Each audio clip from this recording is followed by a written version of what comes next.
The late 19th century saw the domination of large corporations in crucial areas of economic activity. The preeminent businessmen of these financial superpowers were reputable for their exceptional business strategies and their love for dominating their opponents. Being in business is almost always a hostile atmosphere when leading a substantial corporation, as many of the economic leaders during this era bumped heads frequently. A few of the men competing for economic domination during the Gilded Age included Andrew Carnegie, John D. Rockefeller, and J.P. Morgan. This is Andrew Carnegie, a philanthropist. He is the founder of Carnegie Steel, a company that will go on to producing more steel than the entirety of Britain by the 20th century. The resilient businessman did not let any of his economic opponents beat him. He dominated the steel industry to the fullest, making it so that he was the only man dictating the prices. This is what we could call a monopoly. He is a great example of a captain of the industry.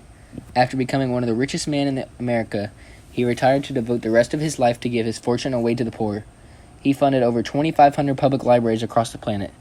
Andrew Carnegie financed multiple organizations that were devoted to researching scientific and educational causes. Eventually, he ended up giving away $350 million. Why would he do this? He had a firm belief that the rich folk such as himself had a moral obligation to distribute their money in ways that promote the welfare and happiness of the common man. John D. Rockefeller has a similar story. He formed the Standard Oil Company and became the first American billionaire. This was due to him controlling around 90% of all United States oil refineries. He also had the aggressive tactics when it came to his economic growth. In a few states, there were laws that stated a company could not establish themselves in a new state if they had property or shares in their other states. This obviously would limit the expansion of a company wanting to move beyond their state lines. It didn't hinder Rockefeller, however. An associate of his named Henry Flagler found a loophole to this law, becoming a trustee. This means that he was technically the owner of the properties that were kept outside of the Standard Oil Company state, but still operating for them. With this method, John Rockefeller could easily grow his business in ways that weren't allowed, while staying within legal bounds. Unfortunately for him, this worked around would not last forever. In 1890, Congress passed the Sherman Antitrust Act, which banned trust. This caused the business of the Standard Oil Trust to become the Standard Oil Company of New Jersey. This was the holding company for all the separate businessmen so that Rockefeller could retain all of his shares. Finally, in 1911, the Supreme Court ruled this New Jersey company a violation of the Antitrust Act that was established years before, and they finally had to disband into a multitude of separate companies. After Rockefeller's retirement, he gave away a large sum of his money to scientific organizations as well. His donations also include his funding in the creation of the University of Chicago and Rockefeller University. His life work shows him to be a captain of the industry because of the oil he was extracting was used to a massive extent nationwide.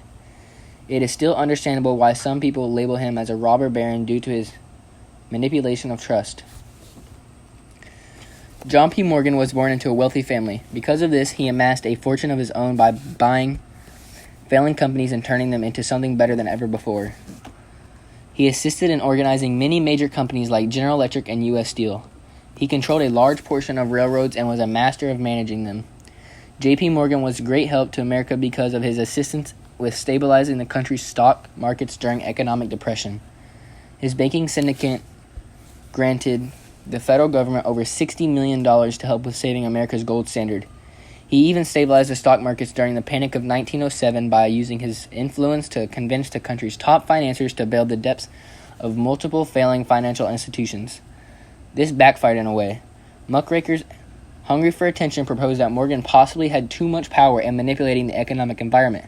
This led to a hearing where Morgan was accused of conspiring to control America's banking industry. J.P. Morgan chose to spend his fortune building a great collection of expensive paintings.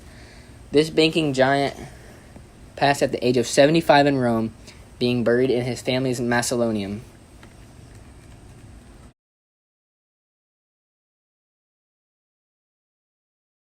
Making it so that he was the one man dictating the prices. He had accomplished a monopoly. That doesn't make any sense. He accomplished a monopoly. Are you still recording it? I'm still recording. He is the perfect example of a captain of the industry. After becoming one of the richest men in America, he retired to devote the rest of his life to give his fortune. He funded over 2,500 public libraries across the planet.